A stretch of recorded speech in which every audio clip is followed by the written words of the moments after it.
Michigan have been warning voters for several months now. It's very possible we won't Portrait. know the outcome of the presidential election and all the down ballot races on election. You know, I gotta sit there and I have to laugh to myself when I start thinking about And Democratic attorneys are gearing up the political strategies that election results and vote. are being used against black people. We wanted to hear a little bit more about what I have to take pause. how elections I have to, chuckle to myself. today from Mark Brewer. He's an election But it really isn't funny.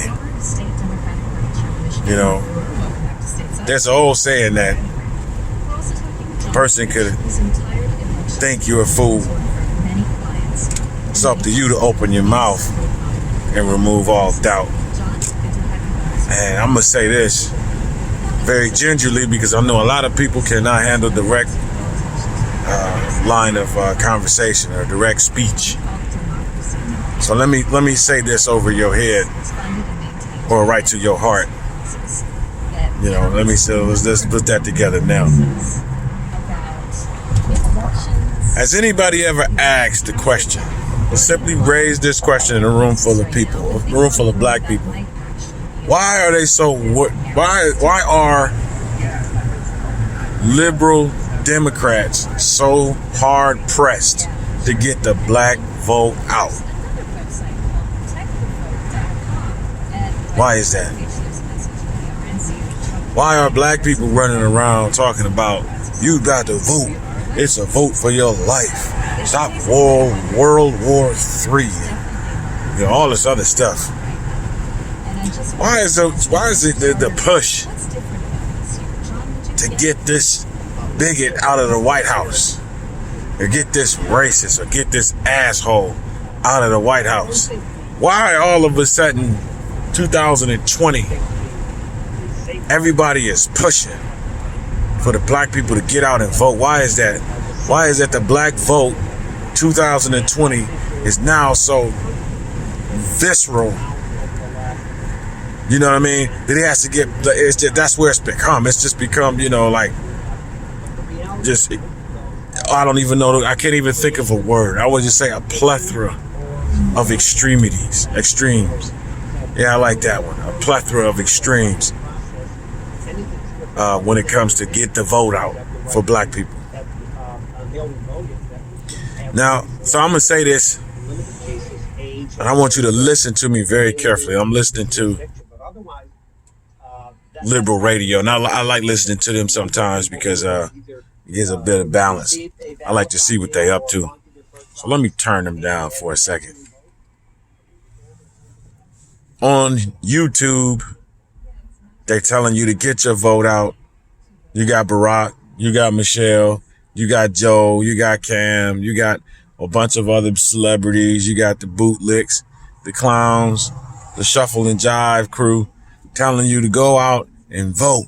But you notice this is the first time in history I've ever noticed, maybe it happened before, but the first time I've ever noticed that it was just so damn pushed upon you to go and vote. But they don't tell you who to vote for. They don't say, vote for me. It's just a bunch of sound clips. It's a bunch of, accusations thrown at each other. They're going to raise your taxes. They're going to lower their taxes. They're going to take your guns. And they remain totally silent about things that the detractors or people who've actually leveled some real serious stuff against them. So the question again still stands. Why the hell do they still push for black people to vote for them? Them talking about the Democratic Party.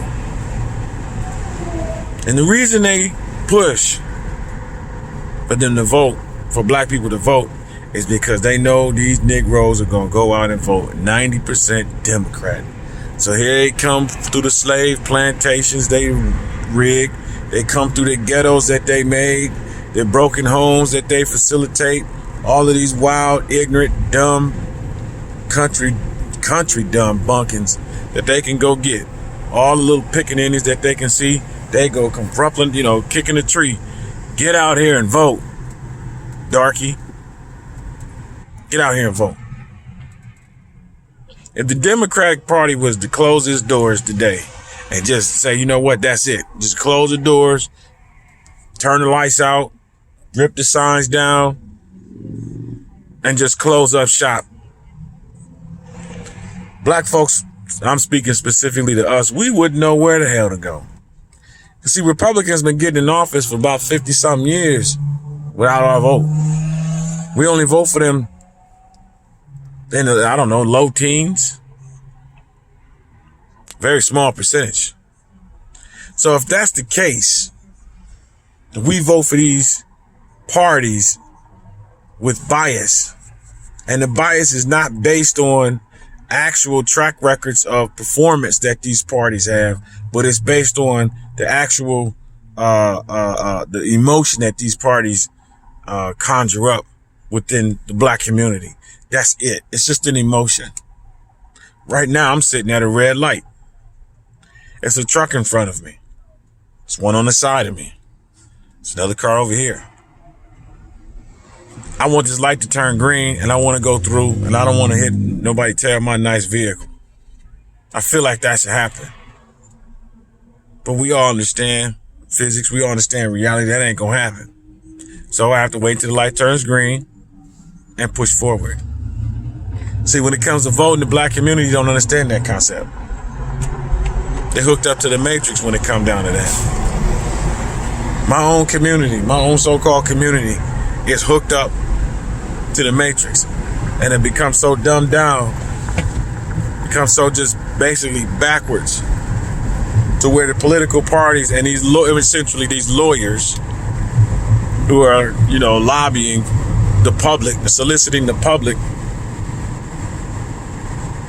for them to get in office, for them to get in positions of power, to have control over these colored people's lives to no benefit of their own, don't even have the decency to tell you to vote for me because we're going to do this and we're going to do that. Vote for this person. They just say vote. Vote. So I want you to take that, file that in the front of your mind, so when you marking that paper, and just imagine if those Democrats wasn't on that paper, then what would you do? Who would you vote for? Who would you put your ballot in for? I challenge you to go and ask yourself those questions. You can pull it up on, I think it's called Ballotpedia, but there's a couple different ways. You can go up online to government websites. You can probably go to your local.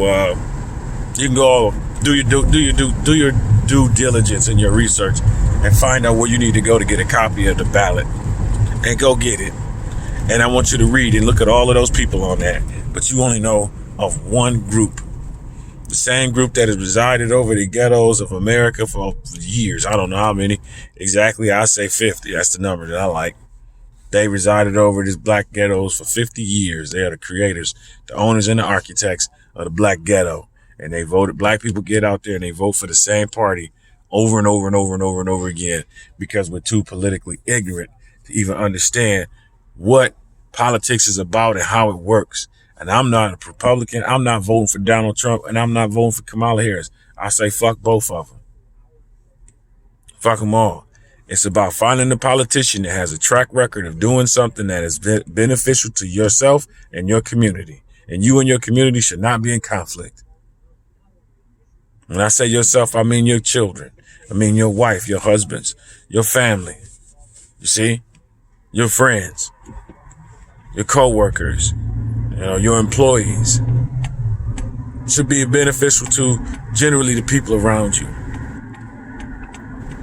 And it should be generally beneficial to the people around you that look like you and me in our state and the next state over, if we can. No, I scratch that. Not if we can, but we must. Because that's that divide and conquer shit that they've been running for years. So I'm going to go ahead and end it on this note. Ask Malcolm X what he said about voting for Democrats. We love Brother Malcolm, but ask him what he said. The speech was called The Ballot or the Bullet, or something to that nature. And I want you to go out there on the wild wilderness of YouTube and look it up. because the watcher's always watching. Peace.